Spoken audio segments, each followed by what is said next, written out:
আসসালামু আলাইকুম। সফল কৃষি পরামর্শ থেকে আপনাদের সবাইকে স্বাগতম। আজকে হাজির হলাম আপনাদের সামনে নতুন একটা ভিডিও নিয়ে। লোনা দিছি মোটামুটি আমি 1 সপ্তাহ আগে। দেখেন ভাই, লোনা দেওয়ার কিছু ফল মোটামুটি ইনশাল্লাহ আমার ভুঁইতে আমার জমিতে অনেকটাই পেঁয়াজ নামা শুরু হয়ে গেছে। দেখেন, আপনাদের সব কিছু সরাসরি দেখিয়ে দেব ইনশাল্লাহ। দেখেন ভাই,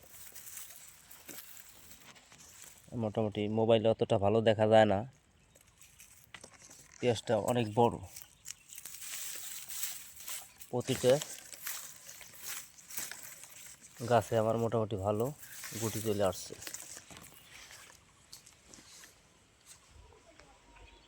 এখানে 20 শতাংশ জমি আছে। ইনশাল্লাহ পেঁয়াজের ঢক অনেক ভালো। লোনা এর সাথে দিছি স্লোমন 20। আমার কাছে পাবেন সব কিছু সরাসরি। আপনাদের যদি কোনো মতামত থাকে তাহলে আমার কাছে বলতে পারেন, কমেন্ট করতে পারেন। ইনশাল্লাহ আমি সমাধান দেওয়ার চেষ্টা করব। ধন্যবাদ।